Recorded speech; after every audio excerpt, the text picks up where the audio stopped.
Hello there, Big Benedict here. We're playing Gears of War Reloaded on the Series X, and this is my insane difficulty guide and walkthrough. We're currently on Act 5-4. It is entitled Powers That Be. So this is the first section here. I did get, I was fortunate enough to get a headshot on the turret guy with the torque bow, which is always helpful. And then you've just got a whole bunch of wretches here. This chapter, as you can see, it's about a 10-minute chapter, and it has about 3 sections in total that are, what the chapter consists of. You have 2 grenadiers here, and then as I was mentioning on the last video, this is your last chance if you intend to carry dual power weapons through to the final boss and have just a real simple time of the whole process. This will be one of your last occasions to get boom shots. So there's a pair of boomers that spawn after you kill those grenadiers, and then that will be your second to last opportunity to get a boom shot. So there's 2 here, and then towards the end of the chapter there's one last boomer on this campaign, and I'll show you how to pick up the boom shot off of that one, because he's on a catwalk, and you have to kill him at a certain time to ensure that he drops his boom shot. So I'll go over it. It's not that difficult, but we have kind of an awkward part over here because you're going into kind of a no man's land with torque enemies and grenadiers and hammer burst enemies over here. And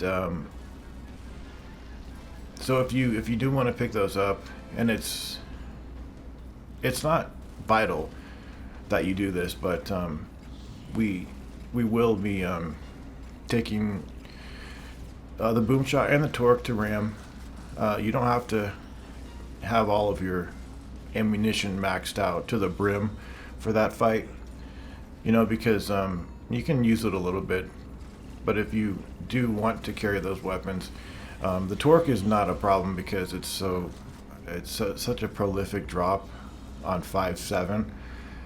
So it's basically, if you do want to carry the boom shot, you'll have to not use too much of it, obviously, if you want to have the easiest time on ram. And it's not crucial that you do so, but I just want to I'm kind of following in the footsteps of the Ultimate Edition walkthrough that I made, where we carry these weapons through, because the weapon closet right before the final boss, it doesn't have too much to speak of. I don't even know if it has a torque bow on it, but that's not the end of the world because, like I said, the torque is such a prolific drop on 5.7. It's not a big deal. So it's kind of a hassle to carry a boom shot with the torque. If you do want to preserve your boom shot, you'll have to just rely on whatever handgun you have, which for some reason on this walkthrough I've not had much of occasion to get a snub. I've always had to have the Voltok, and it's just not very handy to have in fights because it's so slow. And the active reload bonus for it is a damage increase. It's not a speed increase like some of the Gears games with the Voltok. So this checkpoint over here, it's kind of rough because you have guys that immediately rush you. So there is a stairwell down here that you can go down, but it's not too bad because the checkpoint's right over here. But I don't really understand why they have these enemies just coming right up to you the second you spawn. But hopefully your teammates can help you out a little bit right there, and you can jump into that stairwell down here. It can be helpful. It's not always helpful when your teammates are I think we're just with Dom at this point. But if you do want to, oh, and it's also important for the strategy that I have for the next, well, it's not the next video, but for 5-6, to carry when you leave the stage, make sure you just have 4 frag grenades. I'm gonna use the boom shot a little bit on 5-6, like a couple times for sealing holes. But so if you don't have the boom shot, just make sure you max out on your frag grenades.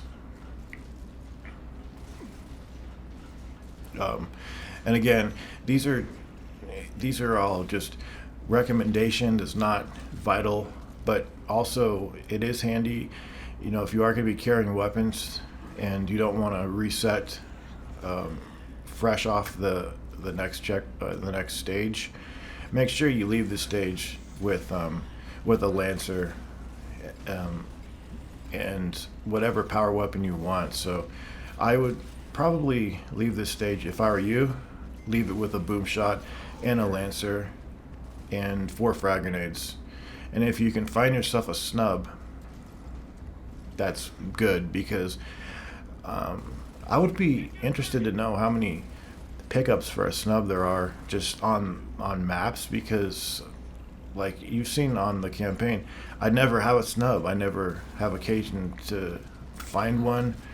You know, I remember a few times having it on the campaign, but I guess because we're not outright resetting fresh off chapters, I'm not sure. I do know that they start you off with Boltox sometimes rather than a snub.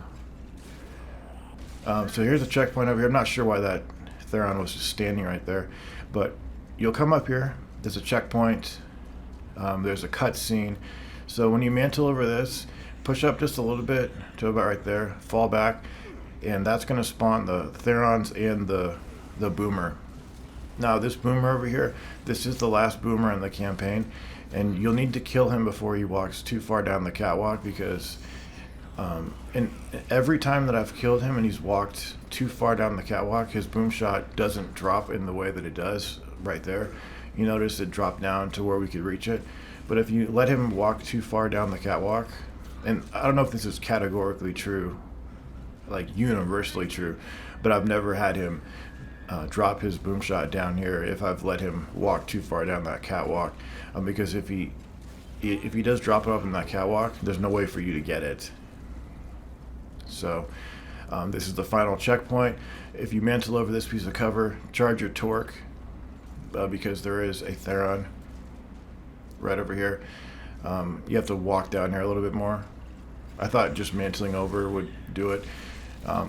Just don't get fooled by that, because if you don't kill him like that, what's going to happen is, what I believe happens is, while you're turning that wheel, he'll come out of this room. So you'll have to get off of the wheel and deal with him. So it's more ideal to just kill him before you start turning the wheel, because I'm almost positive that he'll come when you're turning it. And it is possible to just get off the wheel by I think you just press X, and then you would be able to deal with him. But you turn those 2 wheels, that will advance the scripting. You'll come over here, and there should already be some Therons spawning down here.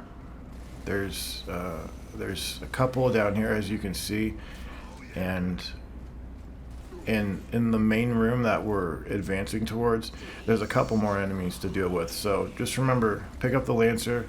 The reason for that is the boss in the next chapter. You'll want a Lancer for it, just without any question, because it's one of those bosses where a power weapon is not going to help you. So just have one power weapon. I would recommend the boom shot and the Lancer, because the torque bow is never a problem about picking up refills or replacements for that one. So there's just 2 enemies in here. They were kind of passive, so I was able to just chainsaw them. You're going to turn this wheel. You're going to have a bunch of dialogue, which I'm not going to include in the walkthrough because it's pointless, and then that will be the conclusion of 5-4, and it will be the boss that we face in the next video. and then that will be the extent of the DLC. Then it reverts back to the 3 chapters for Act 5 in the normal tradition of how it was laid out in Gears of War 1 on the 360. So that has been 5.4. I will see you in 5.5, and until then, please continue to take care.